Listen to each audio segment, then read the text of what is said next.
Uma mulher chamada Carol ligou para o 190 e afirmou que alguém estava dentro de sua casa. Fomos investigar. Vasculhamos o local centímetro por centímetro, mas não encontramos nada. Normalmente, isso poderia ser facilmente explicado. A mente de uma pessoa idosa que mora sozinha eventualmente começa a se deteriorar. O início da demência e de outros problemas mentais começa a afetar a vida de um idoso. Muito triste, realmente. Porém, essa mulher não era idosa. Ela tinha apenas 24 anos. Ou seja, a probabilidade disso tudo estar dentro da cabeça dela é extremamente improvável. Ela também parecia estar terrivelmente perturbada com toda essa situação. Por que estaria mentindo ou atuando? Saímos da casa dela e pedimos que nos ligasse se visse alguma coisa novamente. É infelizmente só isso. Não podíamos fazer nada naquele momento. Ficamos um tanto surpresos quando recebemos outra ligação dela no dia seguinte. Dirigimos até lá e revistamos a casa novamente. Não encontramos nada. De novo. O problema é que a casa parecia diferente dessa vez, quase como se houvesse algum detalhe sutil que o tornasse um lugar distinto daquele onde estávamos ontem. Meu parceiro Brandon disse que também percebeu isso, mas não entendemos muito bem o que havia de diferente ou errado. Decidimos não comentar nada sobre isso, apenas dizendo a Carol que não encontramos nada. No entanto, ela nos disse para ficar. "Eu gravei ele", ela falou. Carol pegou seu celular, nos dizendo para assistirmos ao vídeo que ela gravou. Começou normal. Era uma filmagem dela em casa em primeira pessoa. Mas de repente, ela começou a correr, respirando freneticamente. Tudo isso na visão dela que filmava tudo. E então, minutos depois, vimos uma figura grande, coberta da cabeça aos pés, com o que parecia ser um macacão preto. Ele se aproximou da câmera enquanto Carol gritou e entrou em um cômodo, trancando-o por dentro. Há algumas batidas na porta antes que possamos ouvir passos se afastando.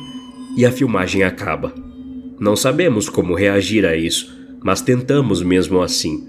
Chegamos à conclusão de que o homem deve ter ido embora assim que Carol se trancou no cômodo. Porém, a porta da frente estava trancada quando chegamos e Carol nos disse que não havia saído do cômodo desde então. Será que ele também tinha as chaves da casa dela? Isso explicaria muita coisa, mas também, ao mesmo tempo, acabou piorando muito a situação. Decidimos ficar de olho na casa dela durante a noite. Discretos, estacionamos a cerca de um quarteirão da casa em um carro sem identificação. Eu e meu parceiro pegamos alguns energéticos e ficamos totalmente acordados, prontos para agir assim que virmos alguma merda acontecer. Por volta das 2 da madrugada, notamos alguém atravessando a rua em direção à casa dela. No entanto, não era o homem da filmagem, mas sim a própria Carol.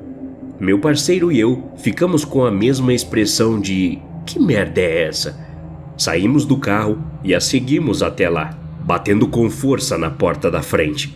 Porém, ninguém respondeu. Podíamos ver as luzes acendendo e apagando intermitentemente na casa, mas não tínhamos certeza do que isso podia significar. Ela estava tentando nos dizer para sair? Recebemos uma chamada da central alguns momentos depois. Nos disseram que Carol ligou para lá novamente, dizendo que agora há várias pessoas em sua casa.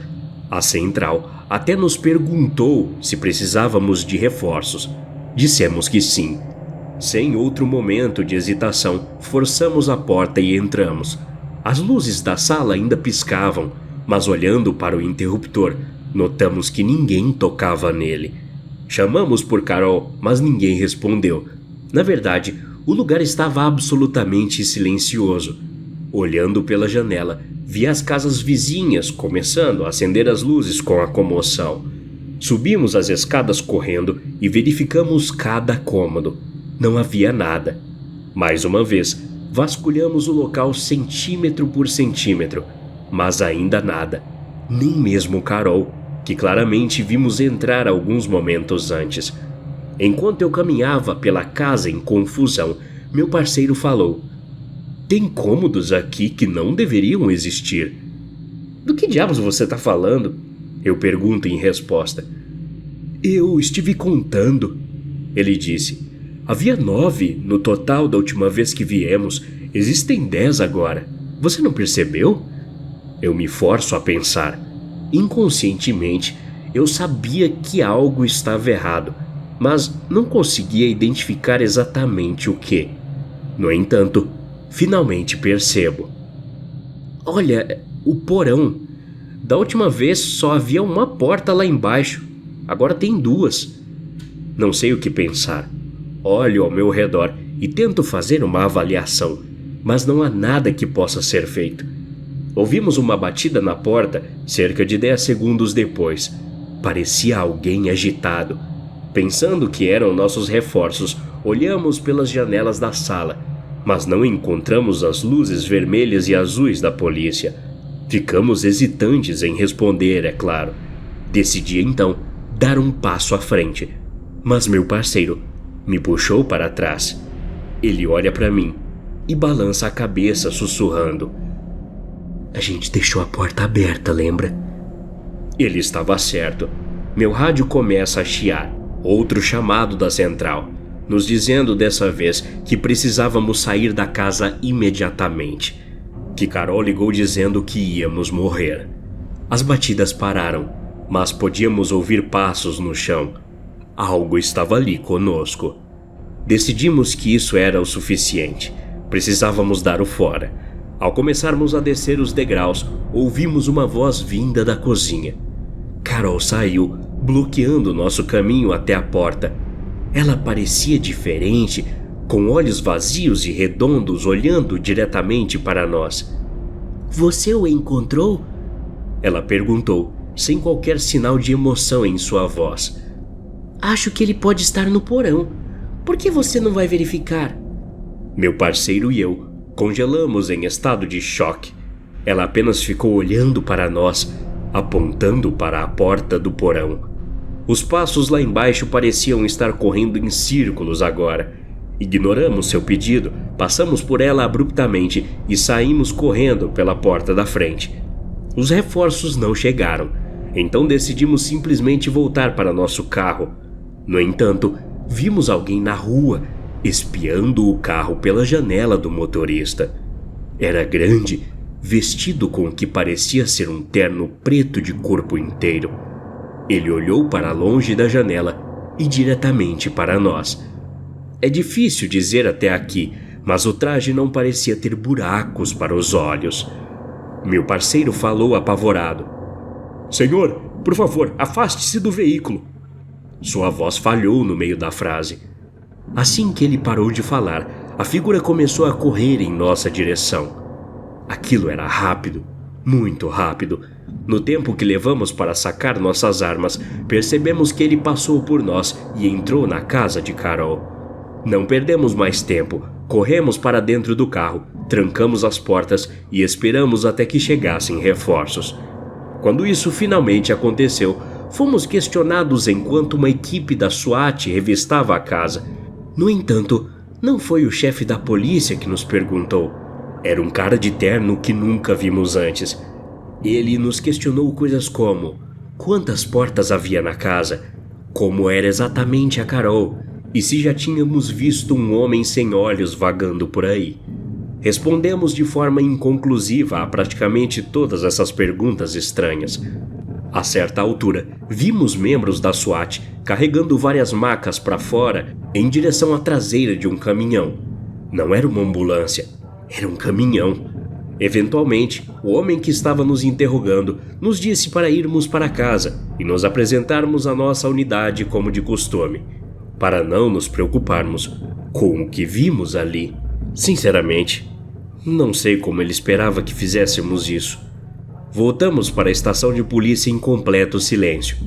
Enquanto estacionamos, Meu parceiro finalmente soltou um suspiro. Esse tal de Jack é maluco, cara, ele disse. Eu olho para ele confuso. O que você tá falando? Quem diabos é Jack? Ele retribui um olhar igualmente confuso para mim. Ué, o cara, dono da casa, meu parceiro responde. Que? Era uma mulher chamada Carol, como você já esqueceu? Mantemos o olhar caótico um para o outro, pelo que pareceu ser um minuto inteiro, mas não dissemos mais nada. Nós dois saímos silenciosamente do veículo e começamos a seguir caminhos separados para casa. Ambos sabemos que algo estava terrivelmente errado. Tento não pensar muito nisso, enquanto minha cabeça bate no travesseiro. Consigo adormecer cerca de 3 horas depois, apenas para ser acordado imediatamente pelo telefone. Pouco coerente, eu atendo. Nós precisamos de você. Uma mulher ligou aqui para a central, dizendo que tem alguém na casa dela. Meu coração afundou ligeiramente. E mais ainda, quando a central me disse o endereço. Era o da Carol. Desligo o telefone e caio na cama. Eu só quero que esse pesadelo acabe. Até a próxima. Obrigado.